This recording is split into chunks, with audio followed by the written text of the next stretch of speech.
हाँ जी, तो अब हम समझने वाले हैं इंटरनल एनर्जी को।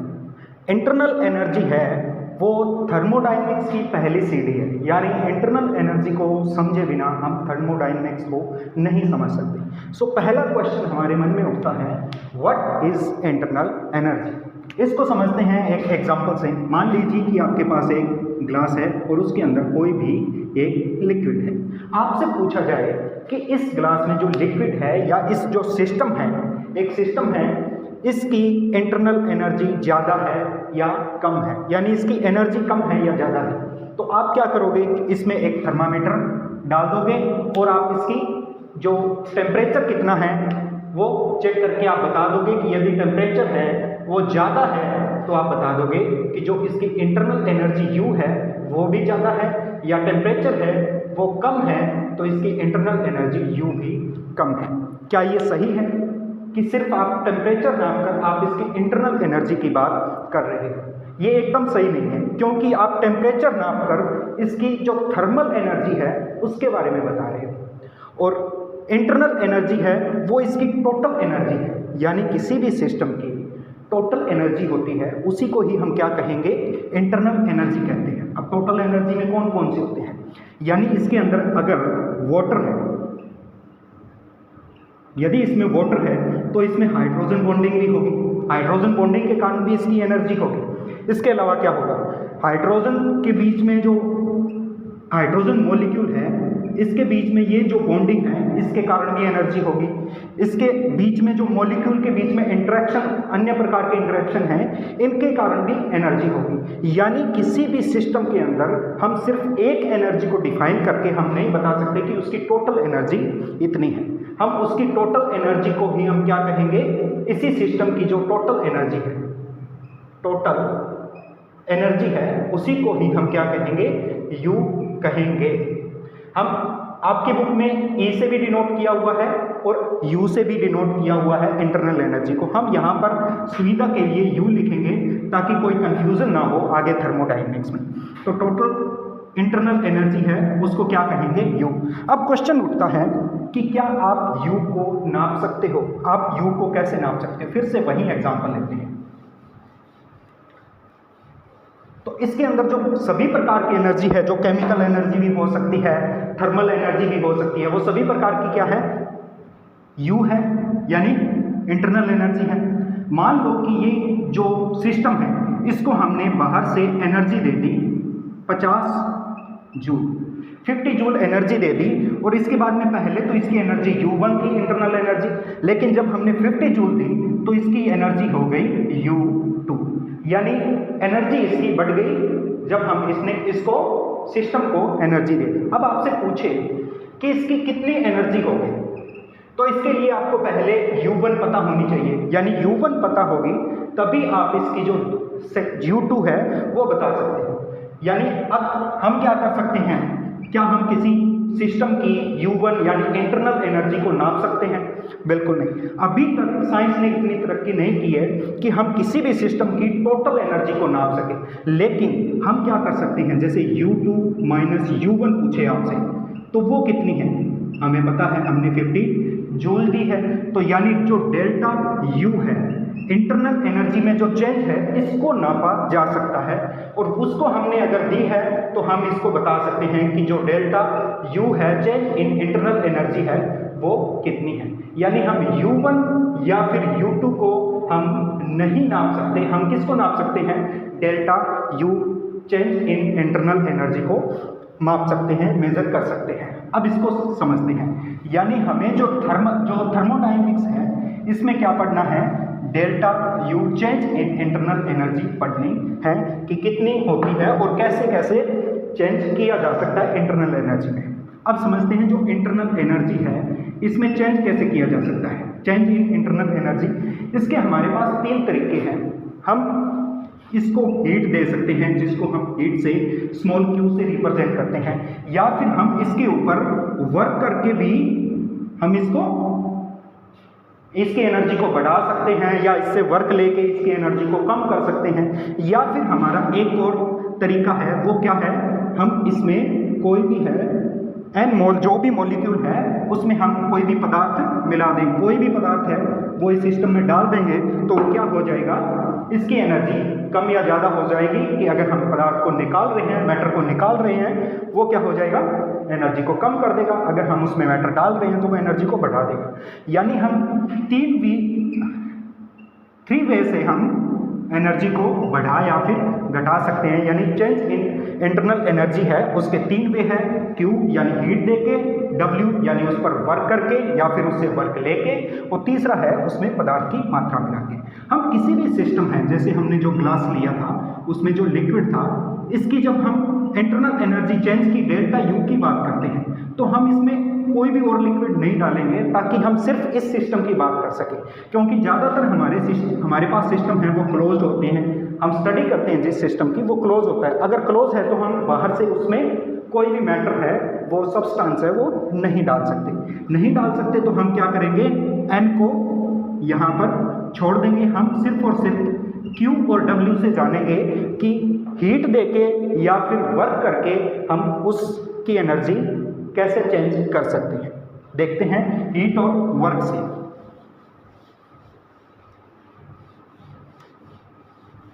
हाँ, तो हम जो हीट और वर्क के बीच में रिलेशन है वो क्या है, Q प्लस W। ये भी स्मॉल है, ये भी स्मॉल है। ये स्मॉल क्यों है, ये हम इसकी टर्मिनोलॉजी जो हम पढ़ते हैं तब हम जानते हैं कि इन दोनों को स्मॉल क्यों लिखते हैं, क्योंकि जो एक होते हैं स्टेट फंक्शन, एक होते हैं पाथ फंक्शन। जो पाथ फंक्शन है उसको हम स्मॉल से रिप्रेजेंट करते हैं, जो स्टेट फंक्शन होते हैं उसको हम जो कैपिटल लेटर्स हैं उनसे रिप्रेजेंट करते हैं।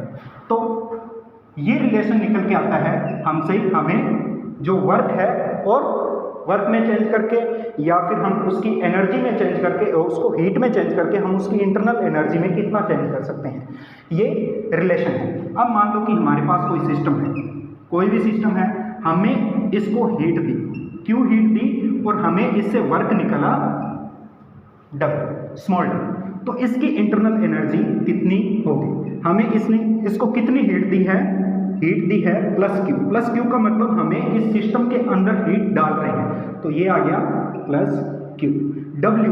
W क्या है कि ये सिस्टम वर्क कर रहा है। ये सिस्टम जब खुद वर्क करे तो हम उसका W है माइनस में लेते हैं।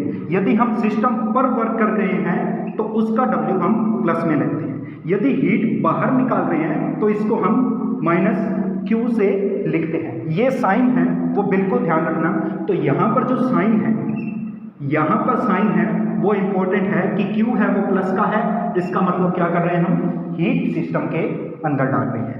W है यदि वो प्लस का है तो क्या कर रहे हैं, हम सिस्टम के ऊपर वर्क कर रहे हैं। यदि W माइनस का हो गया तो वर्क कौन कर रहा है, सिस्टम खुद कर रहा है, यानी सिस्टम से वर्क ले रहे हैं। एक एग्जांपल से और समझते हैं। एक और सिस्टम है हमारे पास, इससे हमने Q हीट निकाली और ये वर्क कितना कर रहा है, सिस्टम वर्क कर रहा है W। मान लीजिए कि आपके पास जो बाइक है उसका इंजन है वो हीट जनरेट कर रहा है, हीट निकाल रहा है, साथ में वो वर्क भी कर रहा है। तो इसकी इंटरनल एनर्जी कितनी होगी, इंटरनल एनर्जी हीट जनरेट जो कर रहा है, बाहर निकाल रहा है, वो है माइनस Q।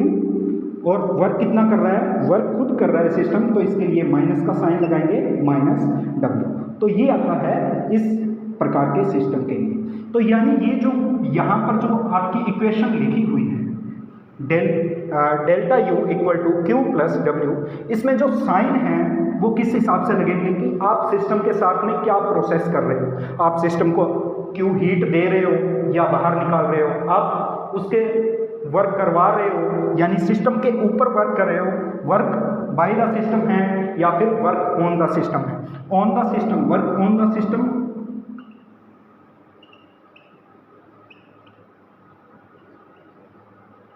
या फिर वर्क बाय द सिस्टम है।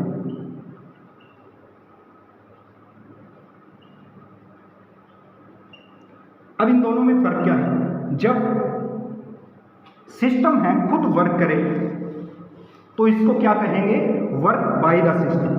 वर्क बाय द सिस्टम यानी सिस्टम खुद वर्क करे तब हमारा W लेना है वो माइनस में लेना है। जब हम सिस्टम के ऊपर वर्क कर रहे हैं वो क्या लेना है, W प्लस में लेना है, ये ध्यान रखना है साइन का। यदि हम हीट दे रहे हैं तो प्लस में, यदि हम हीट बाहर निकल रही है तो माइनस में। क्यों? जैसा कि हम जो केमिकल रिएक्शन है उसमें भी लिखते हैं, हम डेल्टा एच एंथैल्पी परिवर्तन को लिखते हैं तो वहाँ पे माइनस में डेल्टा एच है या फिर प्लस में डेल्टा एच है। यदि बाहर निकली है तो यानी ये रिएक्शन कैसी होगी, एक्सोथर्मिक। यदि अंदर गई है तो वो एंडोथर्मिक रिएक्शन होगी। ये हम एंथैल्पी चेंजेस में हम पढ़ते भी हैं। तो ये साइन को आपको बिल्कुल ध्यान रखना है, यानी ये इक्वेशन अगर हम थोड़ा सही तरीके से लिखें तो delta U equal two plus minus Q plus minus small W, ये इक्वेशन आती है जो इंटरनल एनर्जी की है। यानी इसमें जो साइन है वो आप सिस्टम के साथ क्या कर रहे हो इसके अनुसार चेंज होते रहते हैं। हम समझते हैं कि जैसे हीट है, हीट को समझ ली कि आप कैसे दे सकते हो, सिस्टम को गर्म करके हीट दी जा सकती है। लेकिन वर्क कैसे कर सकते हो, वर्क को समझते हैं। हीट को क्या है कि जब वर्क ना कर रहे हो, वर्क जीरो हो और हीट यानी सिस्टम को हीट दे रहे हैं तो क्यू हो सकती है। लेकिन वर्क क्या है, वर्क को समझते हैं। वर्क क्या है, मान लो फिर से आपको एक पास जो सिस्टम है इस पे एक पिस्टन लगा हुआ है, पिस्टन लगा हुआ है जिसको हम प्रेशर लगा रहे हैं P।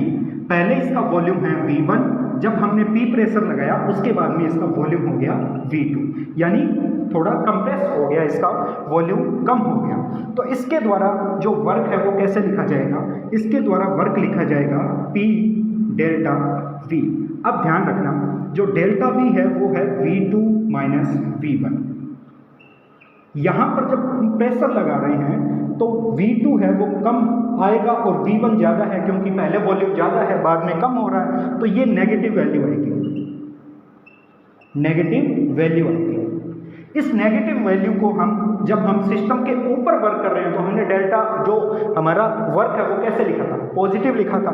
यानी अगर हम सिस्टम के ऊपर प्रेशर लगा रहे हैं, वर्क कर रहे हैं तो पॉजिटिव आना चाहिए, लेकिन ये वैल्यू नेगेटिव आएगी। इसीलिए हम यहाँ पर क्या माइनस साइन लगा देते हैं। यानी ये W की इक्वेशन जो वर्क की इक्वेशन है वो ये बन जाएगी कि W equal to minus P delta V। ध्यान रखना माइनस साइन किस लिए लगाया है, क्योंकि डेल्टा V है इसकी वैल्यू नेगेटिव आएगी और इसको पॉजिटिव रखने के लिए हमने ये किया है। अब दूसरा एग्जांपल ले लेते हैं। मान लो कि हम सिस्टम से वर्क करवा रहे हैं, सिस्टम खुद प्रेशर लगा रहा है और फिर से वही पहले V1 है फिर V2 है, तो इसकी वैल्यू क्या आएगी, इसकी पॉजिटिव आएगी। V2 माइनस V1 है वो पॉजिटिव आएगी, तो इस इक्वेशन से W बराबर P, इसकी वैल्यू पॉजिटिव, तो ये टोटल कितना आएगा, W आएगा नेगेटिव वैल्यू आएगी W की, यानी वर्क नेगेटिव। हमने क्या कहा था, यदि सिस्टम खुद वर्क कर रहा है तो उसकी जो हम वर्क लिखेंगे वो नेगेटिव साइन के साथ में लिखेंगे। तो इससे इक्वेशन से वो क्या आ रहा है, नेगेटिव आ रहा है अगर सिस्टम खुद वर्क कर रहा है। तो ये था वर्क सिस्टम के ऊपर करना है, यानी वर्क ऑन द सिस्टम है या फिर वर्क बाय द सिस्टम है। सो ये इक्वेशन है आपकी जो थर्मोडायनेमिक्स की जो पहली इक्वेशन है, इसके बिना हम आगे नहीं बढ़ सकते। और अब आपको बताना है कि जो थर्मोडायनेमिक्स के जो हमारे लॉ होते हैं, first law, zero law, second law, उनमें से कौन सी इक्वेशन है वो इसके साथ मेल खाती है, या ये फर्स्ट लॉ, सेकेंड लॉ या थर्ड लॉ को किस लॉ को बता रहा है। तो आपके लिए ये क्वेश्चन है कि कौन से जो नियम हैं थर्मोडायनेमिक्स के, कौन से नियम को बता रहा है। इंटरनल एनर्जी में जो चेंज है वो उसमें दी गई हीट और उसके ऊपर किए गए कार्य के इक्वल होता है। So thank you.